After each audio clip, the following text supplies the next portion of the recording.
So you found a perfect home online, the price is right, and you're wondering how much do you need in order to buy this beautiful property you just found? Great question, and you are in the right place. First, let's break down how much you need for the down payment.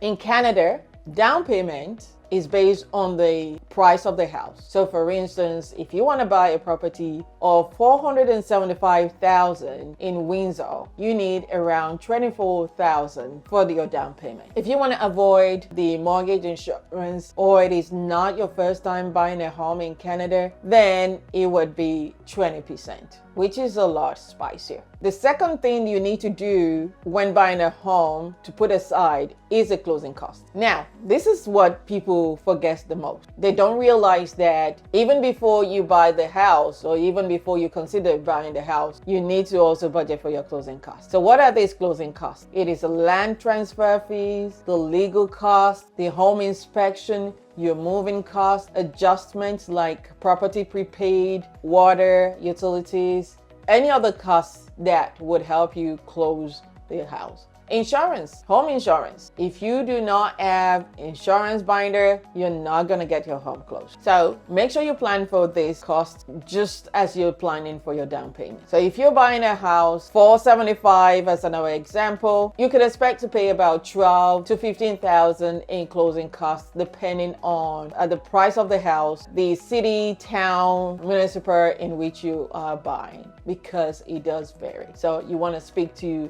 your real estate agent about what the closing cost will look like. First-time home buyers in Ontario can get up to $4,000 in land transfer back. So claim that. Again, if you're thinking of buying, send me a message, a comment, and I will send you a guide on the programs, whether federal or provincial, that are available to first-time home buyers. So what is the overall budget that you need to be looking at? Let's break that down. So you need 5% if you're a first-time home buyer and you want to pay mortgage insurance. You need 5%. So that's around $25,000, at least if you're buying in Windsor. The closing cost is approximately 4% or so. It depends on the price of the house as well. So, but let's put it 4%, which is another $15,000. The total amount that you need in order for you to buy a house in Windsor-Essex is around $40,000. That's reasonable, isn't it? Well, if you compare it to buying a home in the GTA.